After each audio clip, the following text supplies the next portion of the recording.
지금 언론이 양쪽으로 갈라치기를 하고 있어요. 왜냐면 제가 지난주 수요일 날 방송에서 말씀드렸죠. 검찰은 소환할 결심이다. 기어이 소환할 거다. 그래서 정말 오후에 소환을 예정하고 있다. 비공개 안 돼. 공개 소환해서 포토라인 세울 거야. 이 얘기가 먼저 JTBC를 통해서 흘러나왔고요.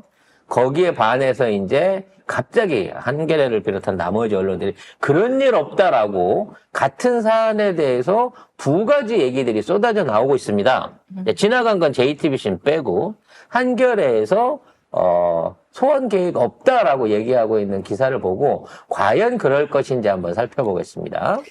네, 김건희가 지난 2021년 12월 검찰에 제출한 진술서 내용 중 일부는 수사팀이 파악한 것과 팩트가 달랐고 다른 부분도 답변이 부실해서 수사팀에선 출석 조사를 해야 한다고 판단했다고 합니다.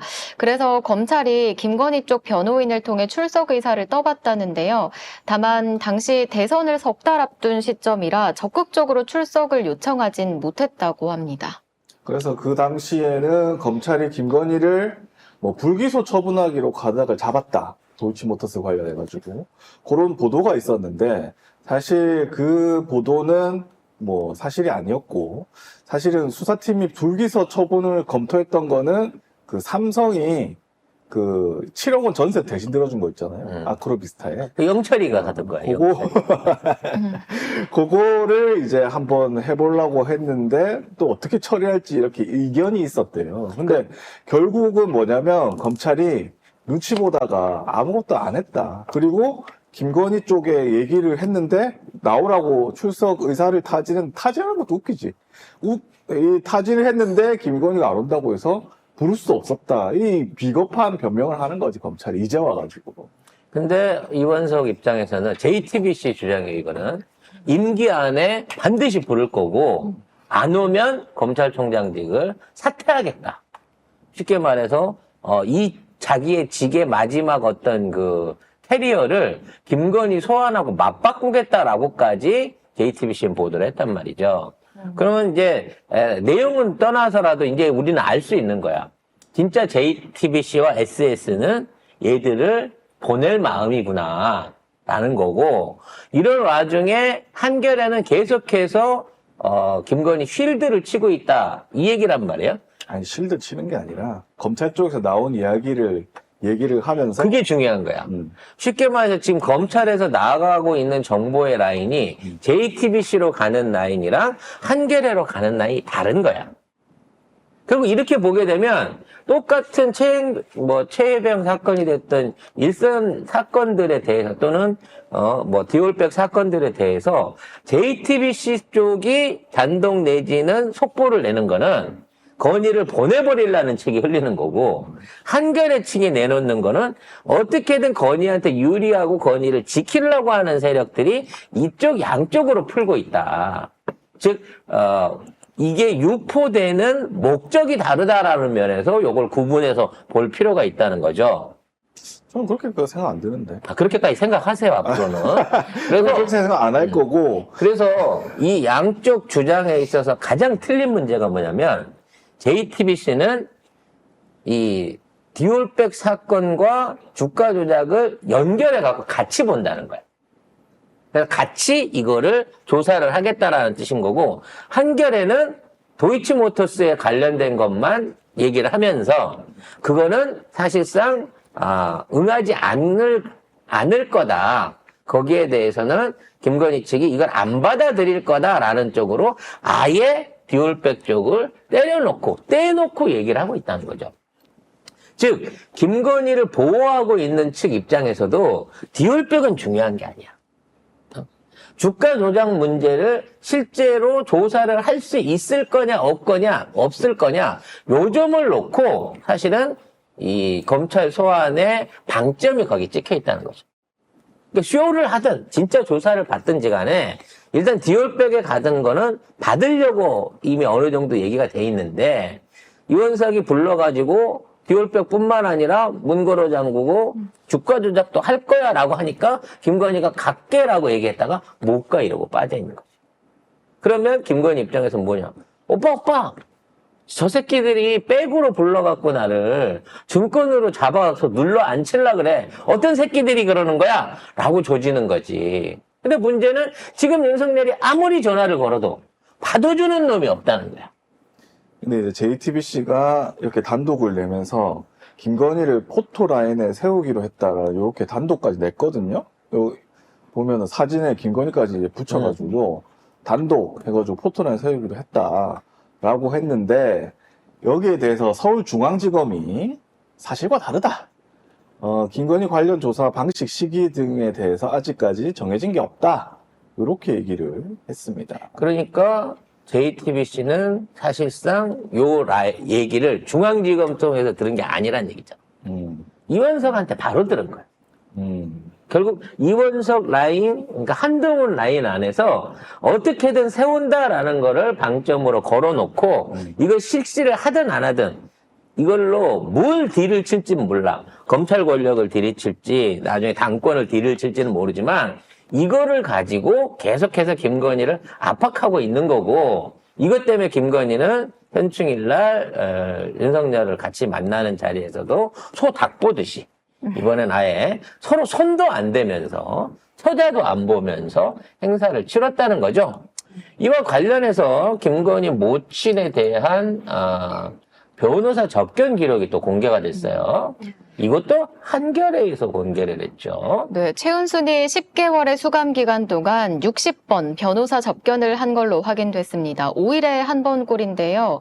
형이 확정되면 통상 변호인 접견이 안 되지만 다른 소송이 있으면 접견이 가능한데 이와 관련해 최은순 쪽 변호사는 변호인 접견 대부분은 재판 확정 전 미결 구금 중이던 때 접견이고 현재 진행 중인 행정소송 2건이 있어서 그 접견이 포함된 거라면서 통상적인 변호인 접견 횟수보다 결코 과다하다고는 볼 수 없다고 말했습니다.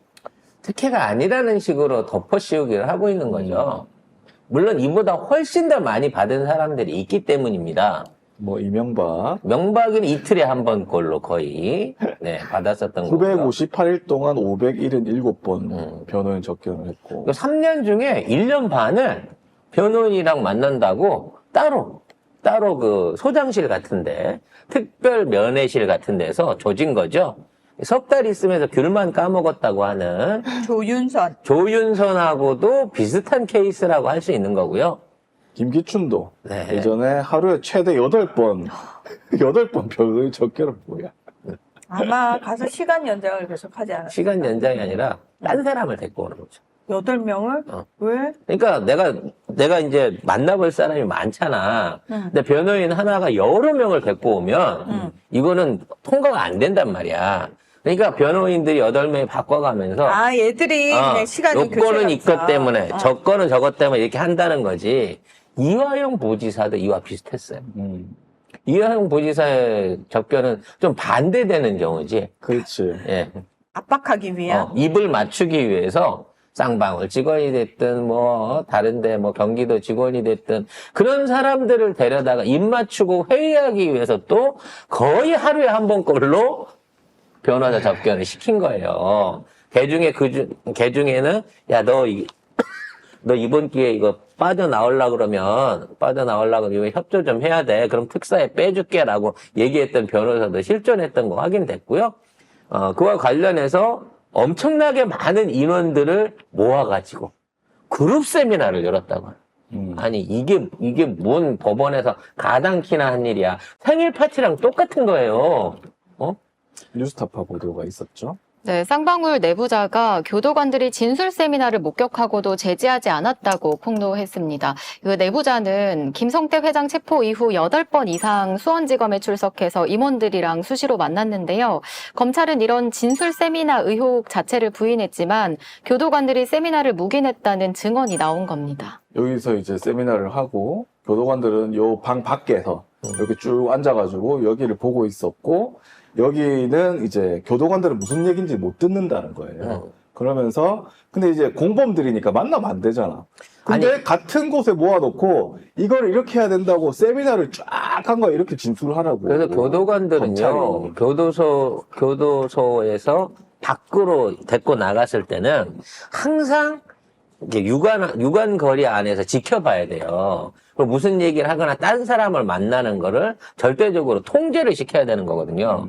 근데 내가 데리고 있는 죄수가 딴 사람들이랑 만나갖고 이 사건에 대해서 회의를 해. 근데 심지어 그 자리에 검사는 없고, 검사는 나가 있으라 그래갖고 검사는 나와 있는 상태에서 지네들끼리 자유로운 토론을 벌이게끔 해줬다는 거죠.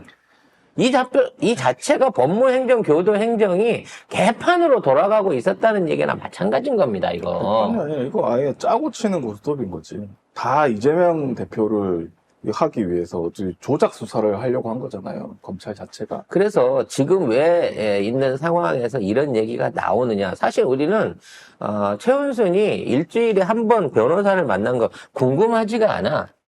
최은순이 그렇게 수감 기간 중에 경찰병원에 나와갖고 죽순이를 때리고 있었다고 하는데 그걸로 인해서 나왔던 기록을 보여달라 그러는 거야. 우리가 요구하는 거는. 그러니까 변호인 접견 말고 병원 때문에 나갔던 그렇지. 병원 때문에 경찰병원에 나와 있던 그 명단을 달라는 거지. 그리고 그 명단 안에 이 임성근이가 화랑대 나와가지고 교육 보직 받아가지고 나와 있는 이 시기, 그리고 임성근이 왔다 갔다 한 시기, 그리고 전화 통화한 거, 그게 좀 알고 싶다는 거야. 이와 연관해서. 이게 결국 늘 얘기하지만 김건희하고 임성근의 관계를 따지면 안 나와요. 둘이는 나이도 틀리고 환경도 틀리고 일했던 지역이 다르기 때문에 그 위로 한 단계를 더 올라가려고 하면 예전에 청와대 시절에 한참 조 회장과 함께 파트너십을 발휘했었던 지금의 김건희의 역할을 했었던 최은순이 과연 임성근과 접촉한 기록이 있냐 없냐를 확인해야 된다는 거지. 지금 이거를 막고 있는 거라고 저는 개인적으로 생각을 합니다. 자, 관련해서 내용들은 앞으로도 이제 계속 지속적으로 밝혀지겠죠. 검사가 피의자나 이런 사람들한테 장난친 가장 큰 어떤 그 사건 중에 하나는 주가 조작 안에서 주가 조작하던 실행범 조 씨가 검사실에 불려가고 검사실 컴퓨터로 다른 주가 조작을 했다. 즉 진영구 씨가 한참 이 업에 뛰어들어가지고 초창기 때 나름대로의 인력 관리나 어떤 작업 관리를 못하던 시절에 도이치모터스 이전부터 뉴올크프부터 꾸준하게 역할을 해왔던 그 사람들이 이 법원을 사실상 사무실처럼 이용했다라고 하는 이런 부분을 봤을 때 이 모든 것들이 전부 특검에 의해서 낱낱이 파져야 될 상황이라고 이렇게 이해할 수 있을 것 같습니다.